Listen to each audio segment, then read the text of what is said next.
said he thought those were really well executed pitches and just kind of tipped their hat to them.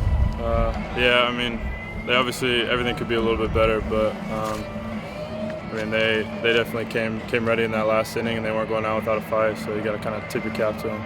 Seemed like they were able to kind of find some holes on a couple of those. I mean, kind of sneaks one through short in there and then kind of hit the one up the middle there from there. Yeah. That frustrating when it's close and it's played to plate. I mean, it sort of seems like an inch here or there could have been a different way. Yeah, it's definitely frustrating. I mean, in my mind, it shouldn't even gotten to that point. So I guess you just kind of got to tip your cap to him for putting the ball in play and making things happen. So. Kind of the extended relief for you, did that have any effect at all? I don't think so, not really. I've done it most of the year, so it wasn't too out of the ordinary, I guess. Not to put anything on your battery mate there, but did you feel like if he held that one in, he was out of play? It would have been close either way. It was a bang play. Tim made the play, and I mean, you just got to tip your cap to him for putting the ball in play and then the good base running. So going forward, I mean, they could call on you Tuesday night. How do you kind of amnesia? Or what do you go forward? Just kind of got to turn the page. Look at the body of work that we put in this weekend. We needed a series win. We came and got it. Didn't get the sweep, unfortunately, but just got to turn the page and be ready for Tuesday. Talk about how Oregon State's a little different than the last time you faced them. I mean, you kind of go into it knowing it's still Oregon State, but then again, you're playing the game, so you go in and do your job, and things usually take care of themselves.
center field, and that would open up another opportunity for other outfielders, Goldfarb and guys like that, that could play the corners.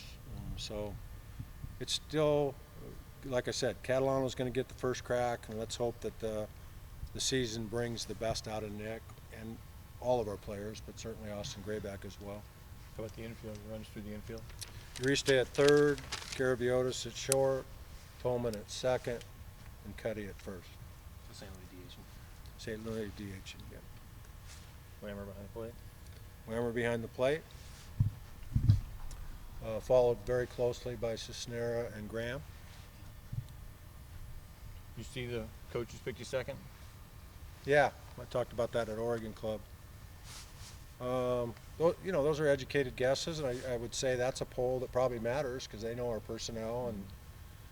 But you know, I don't know. I'd have to go back. I don't think any of us coaches put a whole lot of into the coaches poll or any other poll. You have to go out and earn it on the field. They were right last year because I think Oregon State was probably touted as the favorite, and they did win it. 2 years ago, probably, I guess my guess would be Oregon State wasn't picked to win it, and they won it. I think polls are polls, and you know, we're in the teens nationally. My team would be the first to tell you we have to earn any of that, and those are all just educated guesses. And some polls are more accurate personnel-wise than others, but I'm glad they don't just go by polls because I don't want to be 15th. We want to be the top 2 2/3%. We want to go to the College World Series, and we want to win the College World Series. You surprised to see Oregon State? You surprised to see Oregon State at 5 after winning Pac-12 championship last year? Yeah, again, that's based on personnel. Yeah. Like I told you guys the last time, you know, Vanderbilt's the national championship, so somebody proves them different, and the Beavers are Pac-12 champions until somebody proves different. And all the teams out there are worthy of competing against that. We're one of those teams, and we can't wait for the season to start because you don't, the scoreboard, you know, a series of scoreboards will determine who that's going to be at the end of the trail. And that's how we believe, pitch by pitch, and all those corny cliches, but that's the truth. You thought last month maybe this was going to be the deepest group of position players you're going to have. You still feel that way now that you've gone through the last few weeks? Yeah, doggone it. A.J. Balta, what a shame. I think he was poised to build on a great freshman year, and players and everybody feel bad. I guess to speak volumes about A.J., he's had his jersey on and hasn't missed a minute of practice since he's been hurt. And the 13th is his surgery day, and we've got one other athlete that's still not clear, a position player, I'm not going to mention his name, that they still have to be cleared, but we think he will. But yes, we're very deep in quality, and this isn't a knock against the other great Ducks in the past when I say the 13th through the 20th hitters, because we've had tremendous bench play, guys mentally ready, and I guess the best way to describe in the past, those guys, in my opinion, weren't necessarily everyday Pac-12 kind of players. That doesn't mean they're not great kids, great teammates and everything else. But this group, we're taking 18 position players to Hawaii, and all those 18, I think, are tremendous baseball players.